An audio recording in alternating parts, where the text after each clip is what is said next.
दोस्तों, अगर आप आज भी पुराने डेटा के आधार पर पुराने फॉर्मेट पर अपनी प्रोजेक्ट रिपोर्ट बना रहे हैं तो रुक जाइए, क्योंकि आज का मार्केट बिल्कुल वैसा नहीं है जैसा 6 महीने पहले था। क्योंकि फीड महंगी हो रही है, दूध की डिमांड बढ़ रही है और बैंक अब सिर्फ कागजी प्रॉफिट नहीं देखता।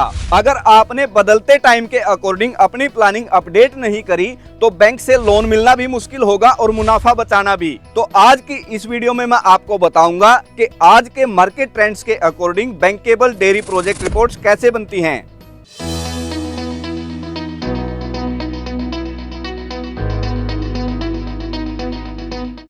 दोस्तों, आज के टाइम में अगर आप डेयरी फार्म शुरू करना चाहते हैं या अपने रनिंग डेयरी फार्म को बढ़ाना चाहते हैं और उसके लिए आप बैंक लोन लेने का प्लान बना रहे हैं तो आपका लोन तभी अप्रूव होगा जब आपकी प्रोजेक्ट रिपोर्ट आज के मार्केट ट्रेंड्स के अकॉर्डिंग सही बनेगी। क्योंकि दोस्तों, महंगाई बढ़ रही है, फीड कॉस्ट ऊपर नीचे हो रही है और अब ग्राहक सिर्फ कच्चा दूध नहीं बल्कि पनीर, घी या फ्लेवर्ड मिल्क यानी कि वैल्यू एडिड प्रोडक्ट्स भी चाहता है। तो इस वीडियो में दोस्तों हम समझेंगे कि आज के टाइम में डेयरी फार्म प्रॉफिटेबल कैसे रहेगा और उसको अपनी प्रोजेक्ट रिपोर्ट में कैसे शो करना है।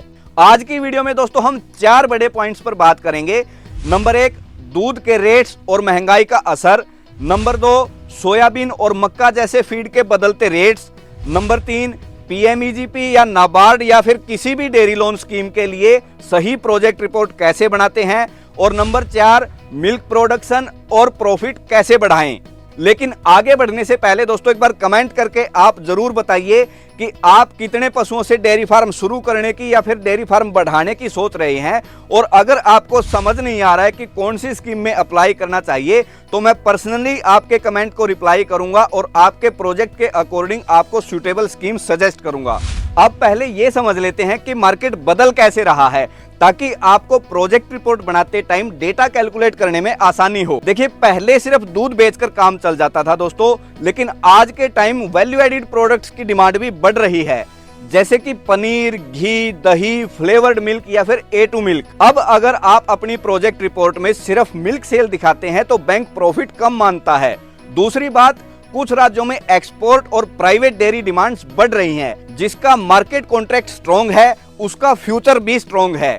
लेकिन दोस्तों, असली खेल यहाँ दूध के रेट का नहीं बल्कि फीड के रेट में है। आप कमेंट करके मुझे ये बताइए कि डेयरी फार्म में सबसे बड़ा खर्चा क्या है।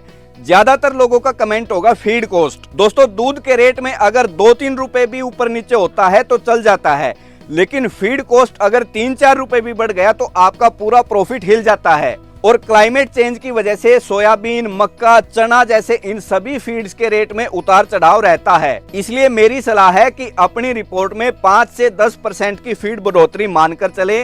साइलेज सिस्टम जरूर ऐड करें, ग्रीन फोडर खुद उगाएं और हाइड्रोपोनिक या फिर ऑटोमेटिक सिस्टम भी जरूर जोड़ें। जब बैंक ये देखेगा कि आप पूरी तरह से मार्केट पर डिपेंड नहीं है तो उसे आपके प्रोजेक्ट पर भरोसा होगा। अब मैं आपको एक रियल एग्जांपल देता हूं। पिछले महीने एक फार्मर 20 भैंस का प्रोजेक्ट बना करके लेके आया। उसने गूगल से दूध का एवरेज रेट उठा लिया, फीड का पुराना रेट डाल दिया और प्रॉफिट निकाल के दिखाया 1,80,000 कागज पे। लेकिन जब हमने लेटेस्ट रेट के अकॉर्डिंग कैलकुलेशन किया तो प्रॉफिट गिरकर आ गया 70 से 75,000। और अगर वो ऐसे ही लोन उठा लेते तो EMI के प्रेशर में आ जाते पक्का। इसलिए दोस्तों, ये समझना बहुत जरूरी है कि प्रोजेक्ट रिपोर्ट सिर्फ नंबर्स दिखाने के लिए नहीं बल्कि फ्यूचर प्रोजेक्शन बचाने के लिए होती है। अब सवाल उठता है कि बैंक को आखिर चाहिए क्या। पीएमईजीपी, नाबार्ड या फिर किसी भी डेयरी लोन स्कीम के लिए बैंक किस बेस पे प्रोजेक्ट रिपोर्ट को स्ट्रॉन्ग मानता है। इसके लिए आपको इन बातों का ध्यान रखना पड़ेगा। नंबर 1, मिल्क प्रोडक्शन रियलिस्टिक रखें, यानी कि एवरेज जो मिल्क प्रोडक्शन है 10-12 लीटर सही रहता है। 18-20 litre average milk production project report में कभी मत दिखाइए, क्योंकि 18-20 लीटर पीक यील्ड हो सकता है, लेकिन प्रोजेक्ट रिपोर्ट में आपको पूरे लैक्टेशन का एवरेज दिखाना होता है। नंबर 2, मिल्क रेट्स जो है अपने एरिया के अकॉर्डिंग एक्चुअल रेट्स उसमें दिखाएं। नंबर 3, फीड कॉस्ट बढ़ने का मार्जिन जरूर जोड़ें। नंबर 4, एनिमल इंश्योरेंस का खर्चा भी उसमें जरूर जोड़ें। नंबर 5, वर्किंग कैपिटल बफर 2-3 महीने का जरूर दिखाएं। और number 6, break even calculation clear रखें। ब्रेक इवन कैलकुलेशन का मतलब है कि उसमें एनिमल कॉस्ट अलग से, शेड कॉस्ट अलग से, और जो है मशीनरी इक्विपमेंट का कॉस्ट अलग से, वर्किंग कैपिटल अलग से, ये सब उसमें अलग अलग जो है टेबल बना करके दिखाना होता है। और वर्किंग कैपिटल में फीड कॉस्ट बिल्कुल क्लियर रखें कि अगर बैंक को ये लगे कि फीड कॉस्ट अगर 10% भी बढ़ता है तो भी आप ईएमआई इजीली निकाल सकते हैं, तभी आपका प्रोजेक्ट स्ट्रॉन्ग माना जाता है।